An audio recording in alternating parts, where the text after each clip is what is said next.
este socialismo que ahora se repite está siendo realmente bastante mamarracho. Y son los mismos tipos prácticamente, reivindicando gestiones que ya no tienen el mismo poder económico de antes. Bueno, Brasil, dentro de todo, por la gestión de Bolsonaro, Lula heredó un país bastante ordenado, pero el resto no tiene nada para regalar.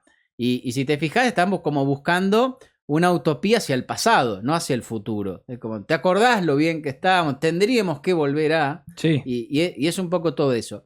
Y lo último, que deja como un poco una nota de color, al menos acá, lo que yo fui siguiendo y los canales que por ahí yo consumo, se habló mucho de la presencia de Maduro y del trato que recibió.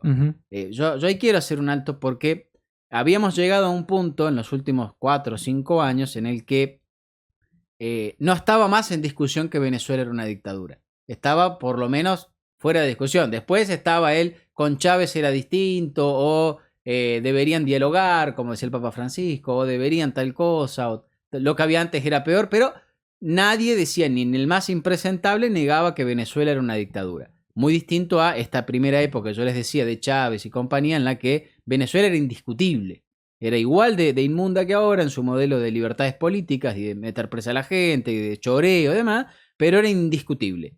Ahora volvemos un poco a esto, porque nuevamente la presencia de Maduro y el trato que recibe, bueno, habla muy mal de un Lula da Silva, que fue el anfitrión, habla muy mal de Alberto Fernández, que bueno, a mí tampoco otra cosa que no me interesa, ¿no? Los videos de Alberto Fernández hace 3 años diciendo que Venezuela es una dictadura. Y sí, no, la verdad que no tiene sentido a esta altura analizarlo a este señor. Pero... Es un muerto político. Exacto, y ya les doy el pie con esto. De Lula da Silva se dijo también que era un moderado y que volvía como más maduro, cambiado, con otros aires. De hecho, ustedes recuerdan que él hizo una alianza con la socialdemocracia de Brasil. Es como que Cristina Kirchner haga una alianza con Juntos por el Cambio para ganarla a Milei. Esto es una cosa similar, así pasó en Brasil. Fernando Henrique Cardoso era visto como un tipo de libre mercado, muy alejado de las políticas de Lula. De hecho, Ojero lo recordaba acá, en esas épocas que se fundó la UNASUR, la oposición de Lula era la socialdemocracia de Brasil.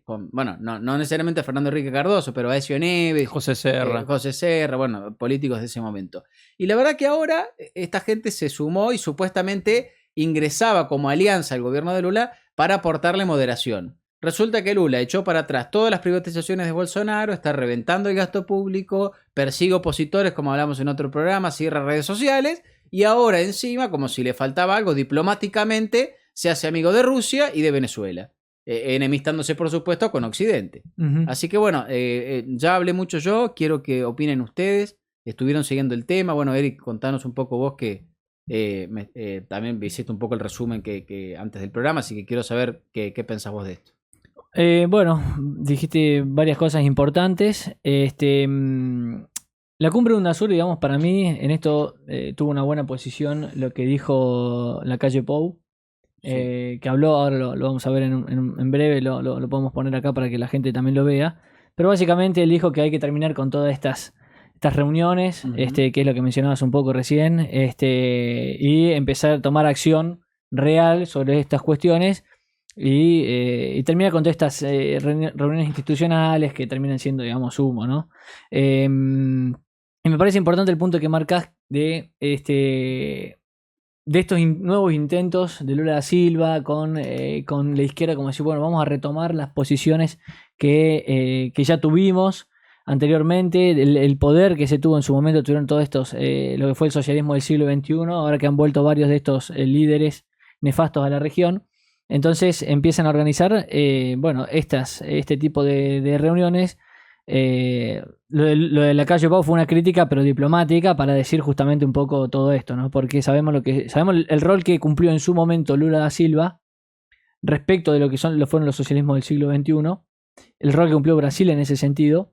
Y el Foro de San Pablo. Exactamente, a eso iba, exactamente, el Foro de San Pablo. Y ahora lo que, bueno, se intenta ir por ese lado, recibiendo a alguien como Maduro, que como vos decías hace unos años ya es como que había un consenso de, bueno, lo de Maduro tiene una tiranía, digamos, es una tiranía, es un gobierno no legítimo. Sí, no legítimo, y que además, digamos, hasta los propios gobiernos de izquierda los perjudicaba. No se querían hacer cargo. Claro, exactamente, los perjudicaba. Entonces ahora es como que, bueno, yo creo que ya en una etapa más radicalizada en la medida en que tienen mucho menos poder y bonanza económica, justamente por eso menos poder que la que tuvieron en su momento, ¿no? En su momento fue, digamos, bueno, tenían un contexto histórico que daba para generar todas estas políticas populistas de izquierda que generaron y acumular poder y ganar una elección tras otra, como pasó con el kirchnerismo acá y con otros gobiernos, y para hacer toda esta articulación que hicieron en la región.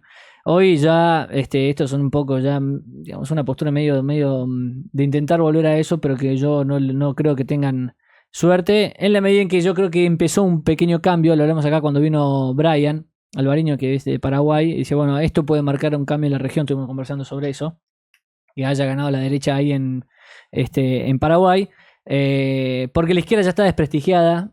Acá tenemos elecciones este año en Argentina y lo más probable, obviamente nunca vamos a asegurar nada acá y menos en este país, pero lo más probable es que el gobierno, el oficialismo no quede en el poder, es decir, que el kirchnerismo se vaya del poder. El que volvió ahora fue Lula, pero otros gobiernos, como por ejemplo el de Chile, Colombia y demás, ya están desprestigiados. Entonces está lejos de, por más reunión que hagan, incluyéndolo a Maduro, como diciendo, bueno, vamos a extremar esta postura, o vamos a retomar conexión con Venezuela y con lo que fue el populismo chavista. Yo creo que no está en una postura de, digamos, similar a la que o al poder que pudieron acumular en su momento. Así que en ese sentido, digamos, si quieres podemos ver lo que decía Lacalle Pou. No sé si lo tiene ahí Jero. Creo que debemos parar esa tendencia a la creación de organizaciones. Vayamos a las acciones. El presidente Boric, entre otros, planteó temas puntuales.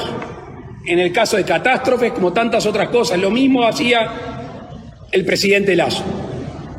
Entonces me parece también aquí, presidente Lula, oportuno ir a las acciones, revisar las acciones,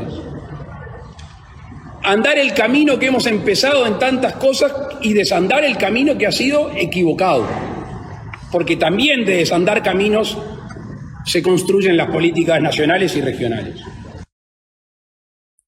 Bueno, eso fue un poco desandar los caminos que ya fueron equivocados, como diciendo no reincidamos en todo esto, paremos con estas reunioncitas estilo Foro de Sao Paulo. Uh-huh. Y yo creo que hay una crítica obviamente ahí también se refiere un poco a la cuestión principal de Maduro. Hay que destacar también, nobleza obliga, el presidente de Chile también fue crítico de la presencia de Maduro y de hacer de cuenta que no pasa nada en Venezuela, uh-huh, pese a que es mucho más afín ideológicamente, sí, y que seguramente mucha gente de su partido está muy conforme con lo que pasa en Venezuela y hasta añora un modelo similar. Y bueno, han reivindicado públicamente desde el comienzo a Allende, así que no veo muchas diferencias entre pasa que el miedo no es tonto también.